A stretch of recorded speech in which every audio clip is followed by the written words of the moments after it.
우리는 어떤 곳에다 집터를 잡았을까?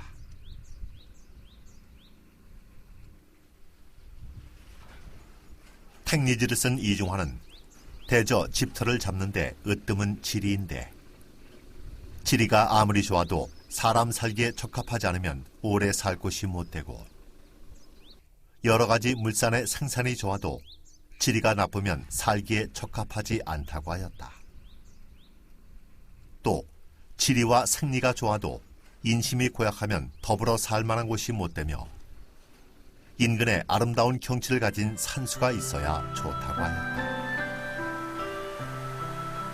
산수가 좋아도 외진 곳에 홀로 산다는 것도 정취는 있을지 모르나 오래 살기는 어렵다. 경치가 좋아 날마다 놀이객들이 몰려들면 그 또한 좋은 곳이 못 된다. 그래서 명당이란 아늑하고 소란스럽지 않고 생활에 불편이 없으면 그곳이 좋은 곳이 아닐까. 우리는 산천에서 길을 받는다고 생각했다. 따라서 산천 정기는 우리 삶에서 빼어놓을 수 없는 것이었다.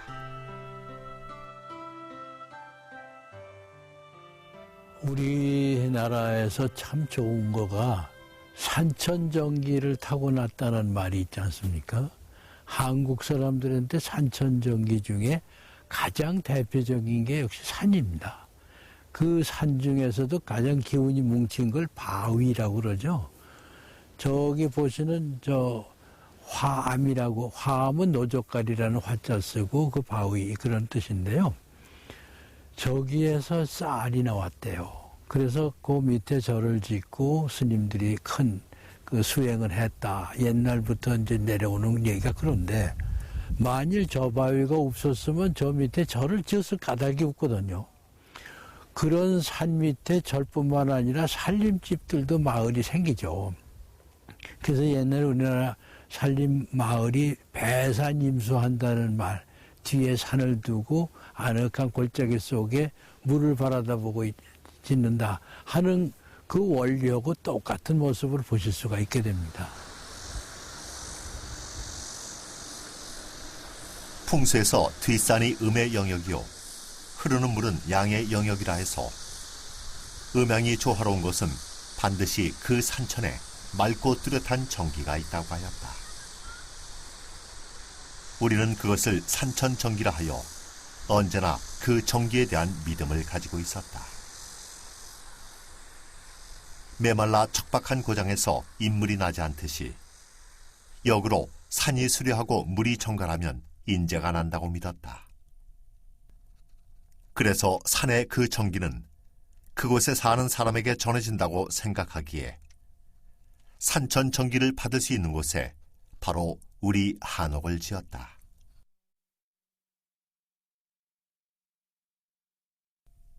좋은 터에 집을 지을 때 많은 궁리를 했다.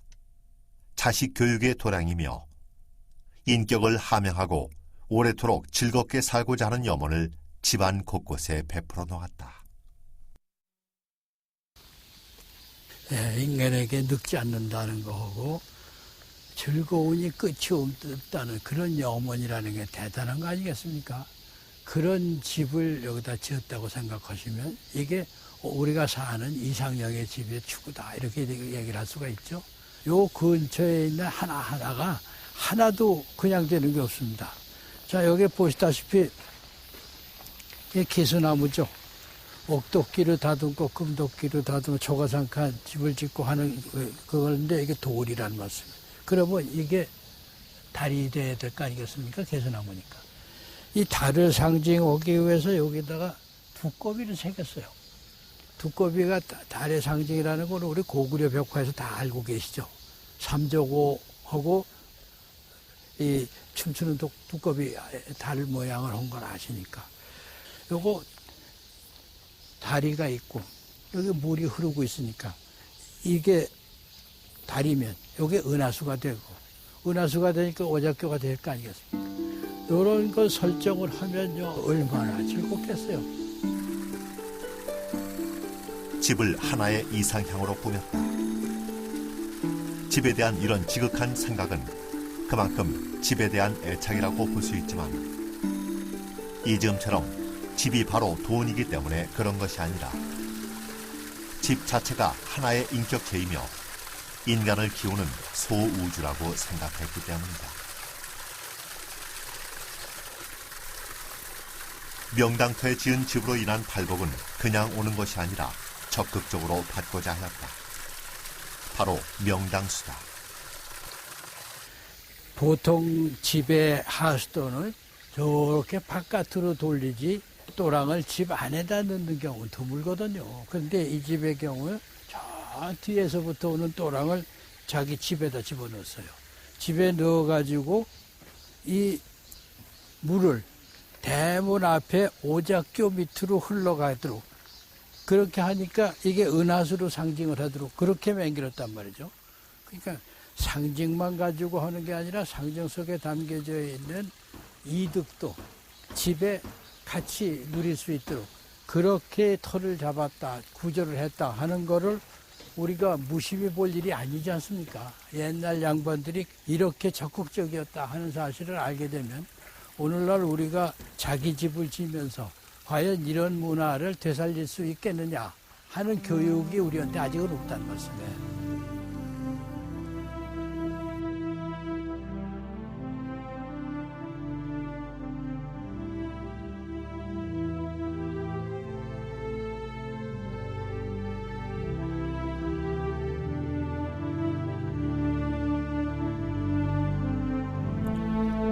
통상 우리 한옥은 사랑채와 안채라는 남녀의 구별을 두었다.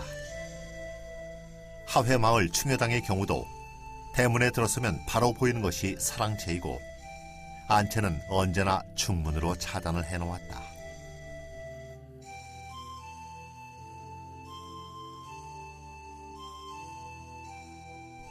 함양의 일두고택의 경우도 대문에 들어서면 바로 사랑마당이고 사랑채의 왼편으로 일강문을 만들어 안채로 들어가도록 해 사랑채와 안채를 구분하고 있다. 일강문을 들었으면 다시 중문간이 있고 더 들어가야 안채로 들어가는 중문이 있다. 이렇게 구분해 놓은 것은 강릉의 선교장도 마찬가지다. 늘 함께 사는 부부도 때로는 자기만의 공간이 필요한 법이다. 그런 면에서 보면 한옥은 참으로 이상적인 집이라 할 것이다.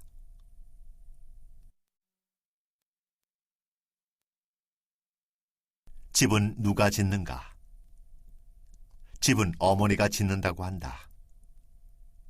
물론 목수가 짓지만 벼슬을 하고 재산을 모은 효성이 지극한 아들은 그의 어머니의 이야기를 듣거나 부인의 이야기를 듣고 요모조모 집을 짓는다. 생활하고 사는 곳이 집이니 그 집을 움직이고 건사하는 것은 어머니요 부인이다. 그러니 그분들이 생활하기 좋게, 살림하기 좋게 짓는 것은 당연하다 할 것이다. 한옥의 정형이 이렇게 안채와 사랑채, 남녀의 구분을 해놓았지만 역시 집의 형세와 권위는 어머니가 거처하는 안채가 아버지가 거처하는 사랑채보다 크고 높은 것이 보통이다. 사랑채는 말 그대로 생활 공간이라기보다는 대외적인 공간이다. 사대부 집안의 가장 큰 일이 접빈갯 봉제사다. 손님을 접대하고 제사를 모시는 일이 큰일이었다. 그 가운데 제사를 모시는 것도 안채 대청에서 치르는 일이고 보면 여자가 거처하는 안채는 집의 중심이었다. 그래서 안채를 정침이라 한다. 안채, 사랑채로 내외가 엄격하던 시절에 집으로 찾아오는 외간 남정네가 함부로 안채에 들어가지 못하게 하는 것 중에 내외벽이라는 것이 있다. 이거 들어오면서 앞이 막혀서 이거 답답하신지는 몰라도요. 이거를 열어놓으면 바로 대청이 들여다봅니다. 그래서 이런 걸 좀 가려놓으시면 만일 낯선 사람이 와서 아무개야 그리고 부를 때 말이죠. 이걸 열어놓고 부르는 거하고 이거 바깥에서 부르는 거하고 내외할 때가 쉬우실 거 아닙니까? 이거 들어갔을 때 보면 안채가 이렇게 베이니까 바로 들어가실 수가 있는데요. 이 댁에서는 안채로 들어가는데 다시 중문이 하나 더 있습니다. 이제 그만큼 이 외부 사람들에게 이제 조심해서 들어와라 하는 뜻이 되는 거죠. 그 남이 이제 함부로 탁탁 들어가는 것보다는 얼마나 조심스럽겠습니까? 그러니까 집 주인이 너 인마 조심해서 들어와라 할 까닭이 없잖아요. 이런 것만 해놓으면 저절로 조심해서 들어가게 되니까 그 맛이 참 놀랍죠. 그러니까 옛날 양반들이 은근한 이 깊은 맛 이런 게 집 속에 담겨졌다는 걸 보시면 한옥이라는 게 절대로 만만치 않구나 하는 걸 아실 수 있게 됩니다.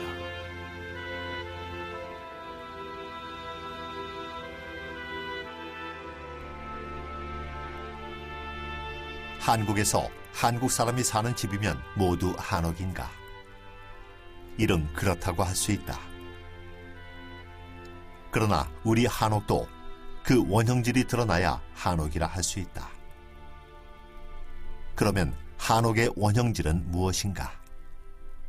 이 한옥에서 가장 대표적인 특성이 다른 나라와 다른 게 뭐냐 하면 마룻간 우물마루죠. 우물마룻간 대청하고 구들들인 방이 나란히 있다는 게 다른 나라에서는 도저히 볼 수 없는 특색입니다. 여러분 아시다시피 중국 가면 맨바닥이죠. 그건 구들도 없고 마루도 없지 않습니까? 반대로 일본에 가시면 다다미 깐 방은 있고 마루는 있어도 구들이 없죠. 근데 우리는 이 두 가지가 한꺼번에 있다는 말이죠. 그래서 한옥이라는 말은 구들과 마루가 한꺼번에 구조된 집 하는 뜻에서 이걸 한옥이라고 부릅니다. 마루와 온돌이 한옥의 원형질이라면 이것이 없으면 한옥이 아닐 것이다. 지붕만 기와로 인다고 한옥이라 할 수 없다. 그런데 우리가 가진 한옥의 마루는 남쪽의 따뜻하고 습한 곳에서 발달한 주거 방식이었다.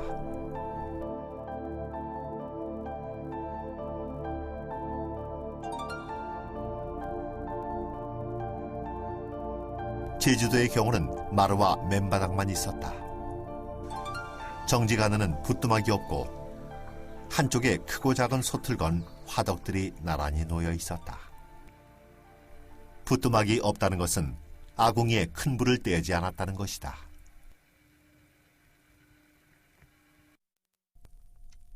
왼쪽이 정지간, 다음이 마루방, 다음이 온돌방, 맨 끝이 좁게 들어가 불 때는 아궁이가 있는 곳이다.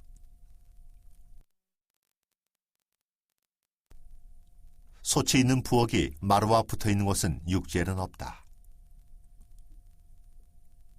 이런 것을 보면 제주도는 남방에 마루만 있던 지역이었으나 17세기경에 구들이 들어왔다고 한다. 노인들을 위한 온돌이 있기는 있어도 아주 간략하게 되어 있고 불 때는 아궁이는 밥하는 곳과는 따로 떨어져 있다. 큰 불을 지피지 않고 그저 불기만 있도록 된 것 같다. 정지간에는 봉소화로라 해서 흙바닥에 돌로 화로를 만들어 취사도 하고 불길을 재우기도 하였다. 이런 봉소화로가 마루에 있는 집도 있었다.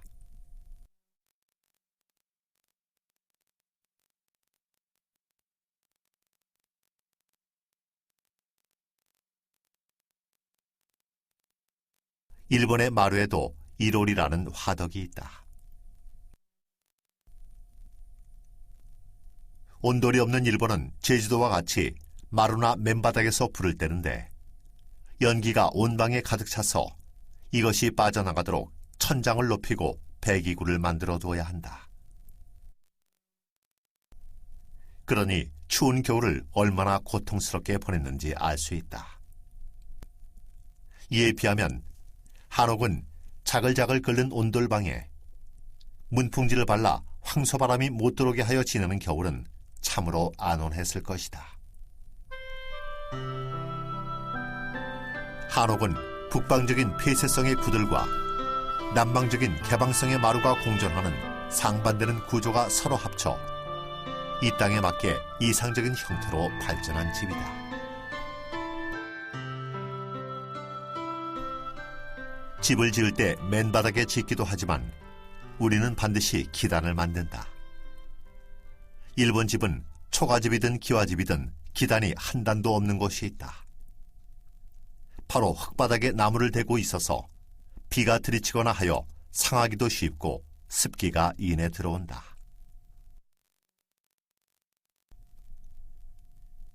한옥의 경우는 이 기단을 죽담이라고 하는데 아주 고급스럽게 구현한다. 한 단을 외벌대라 하고 두 단을 두벌대, 세 단을 세벌대라고 하여 격이 있는 한옥은 반드시 세벌대를 한다.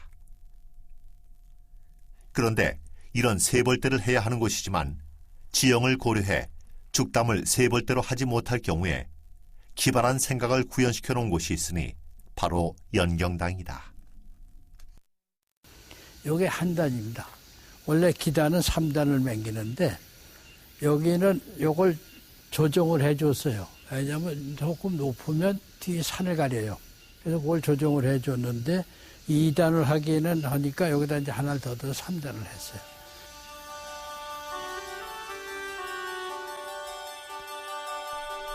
한옥은 대청에서 보면 대들보로부터 석가래까지 다 드러나 어떤 형식으로 지었는지 보인다.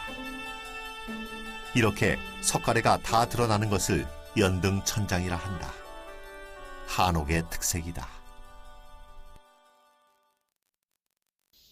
이 대들보 보세요.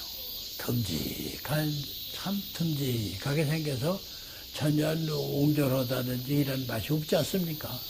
그리고 나서 돌이 걸렸죠. 그리고 종돌이가 있어서 이렇게 석가래를 걸어서 천장을 맹겨놨는데 여기 앉아서 쳐다보시면요. 이게 만일에 평천장 같으면 굉장히 답답할 겁니다. 요새 아파트는 다 평천장 아닙니까? 그런데 이건 이렇게 각이 졌다는 것입니다. 마치 산의 봉우리를 보는 것 같은 그런 분위기죠. 그러니까 안정감이 생기는 게 사람의 시각이 이렇게 생겼다는 건 이런 각도가 바라다 볼 수 있는 제일 아름다운 구도라는 뜻이 됩니다.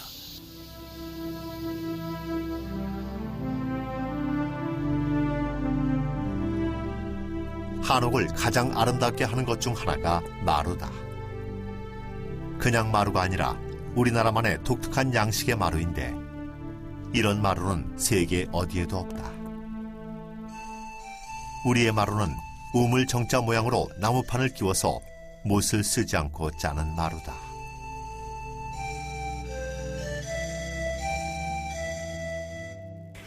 저희들이 외국 가서 이런 걸 이제 하나 박물관에다 지으면서 작업을 하면 이런 거 와서 만져보고 야단납니다. 도대체 이걸 뭣도 없는데 어떻게 끼었길래 이렇게 가서 꼼짝 안 하고 붙어 있느냐고 궁금해해요. 근데 난 보는데 자랑스럽게 내가 하고 싶지만 야, 저 양반 가신 다음에 하자. 그리고 우리끼리 좀 쉬었다 해요. 그건 왜 그러냐면 수업료도 안 내는 사람 가르쳐주면 뭐래요. 그러니까 오히려 이런 걸 하면서 우리가 우리 그 기법을 전 세계에다가 발현을 시키려면 너무 쉽게 가르쳐주면 오히려 안 돼요. 왜냐 그 사람이 유학을 와서 이걸 배가지고 가도록 유혹을 하는 게 낫죠. 그런데 이것도 해보면요. 이 첫머리는 조금 좁고요. 저쪽은 조금 넓어요. 그래야 이게 들어가서 끼워서 빠지질 않아요. 그 옛날 양반들이 이런 거 보면 참 놀라운 게 있어요. 어떻게 이렇게까지 하실 수 있었는지.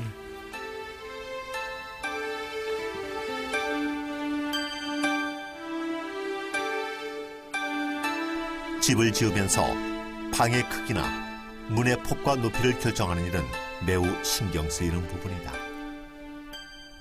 모두 그 기준이 인간의 신체에 있다. 이 문에 안방으로 들어가는 문에 불발기창에 끝이 앉은 사람의 눈의 높이하고 역시 마찬가지죠. 그러니까 이런 우물마루에 요거를 어떻게 정할 거냐 하는 게 인체하고 직결되는 비례를 가지고 있다. 이렇게 얘기를 할 수가 있으니까 만일에 집주인의 키가 크다 그런지 하면 조금 이걸 다르게 맹길 수가 있어요. 그러니까 어떤 그 원칙이 딱 정해서 꼼짝한다 못한다 그게보다도 사는 사람의 즐거움을 기본으로 삼는다는데 목표를 둔다 한 뜻으로 그걸 보시면 눈의 높이를 정한다는 게 얼마나 인간을 고려한 거냐 하는 걸 아실 수가 있죠.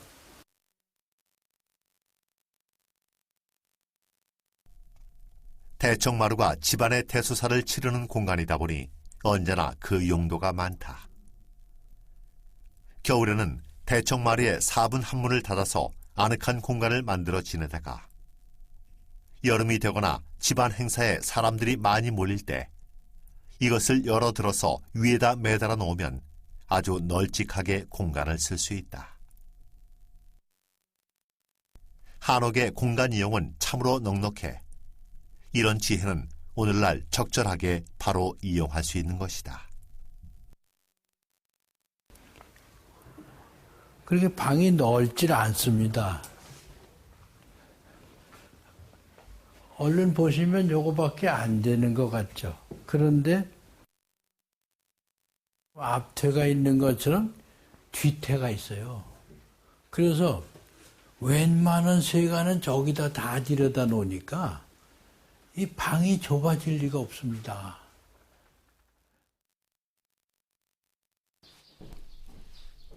전라북도 청읍에 있는 한 고택의 경우 사랑방을 들어가면 방 2칸이 있고 안쪽 방에 다락이 있다.